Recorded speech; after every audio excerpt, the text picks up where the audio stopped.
Now, Storm Watch 12 weather with meteorologist Josh Culbreath. You can see some of those fair weather cumulus clouds popping up near Chiloquin, just above the Camoya Casino. This is a beautiful view this midday. 71 degrees, so already pretty warm this midday. 70s for the most part over on the east side, mid 70s for our west side valleys, and we're at 59 degrees there along the coast in Brookings. Here's your hiking planner for today for the west side valleys, and it is going to be a gorgeous day to hit the trails, as we'll have temperatures that'll be in the mid to upper 80s come time for the afternoon and evening. Of course, the biggest hazard today will be the sun. It's pretty much going to be unobstructed, so be sure you have the sunscreen on hand, as your skin could get damaged within 20 minutes of being out in the sun, as the UV index today is a 9. Not as much sun today along the coast. We'll see a mixture of sun and clouds as the marine layer continues to go through its decaying process. 50s and 60s today along the coast, just a smidge warmer than yesterday. Down into Siskiyou County, almost exclusively sunshine. Mid 80s for the Shasta Valley, cutting it pretty close to 90 degrees up towards Happy Camp.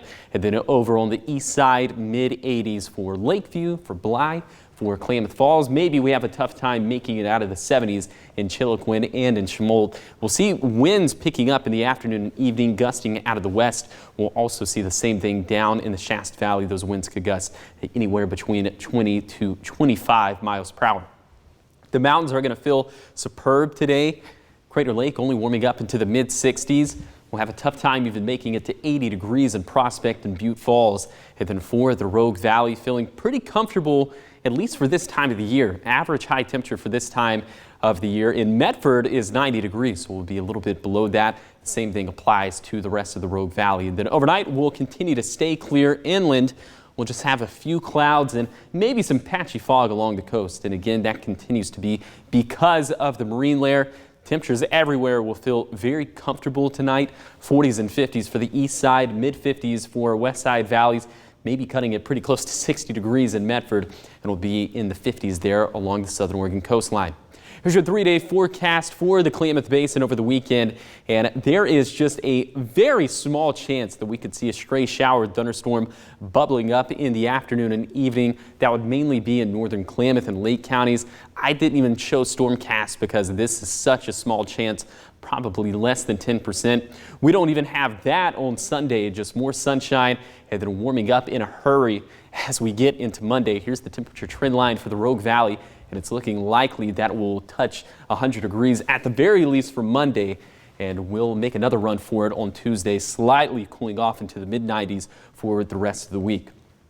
Here's your 7-day forecast along the coast. We'll continue to see the marine layer breaking down on Friday and Saturday, and then we'll get some of those offshore winds for Sunday and Monday. That means the Chetco effect will come into play, and we could at the very least warm up into the mid-70s, if not warmer, down towards Brookings. And then for Siskiyou County, we're going to observe that oppressive heat for both Monday and for Tuesday. Also, we're keeping a very close eye on some of those windier conditions going into next week, with fuels being so dry, with things being so hot. Of course, we're very concerned about fire dangers, so the Stormwatch 12 weather team will watch that like a hawk. Really all across the Newswatch 12 viewing area, but especially for Siskiyou, Klamath, and Lake counties. Then up in the mountains, we're going to be pretty warm on Monday and Tuesday as well. Temperatures hovering around 90 degrees, but temperatures will hover around the century mark in the Rogue Valley for Monday and Tuesday. Just a little bit of relief comes in time for Wednesday and Thursday. 94 degrees, that's what we're calling relief. Got to take what you can get, right? Yeah, at this point, I guess so. Thank you, Josh. Of course.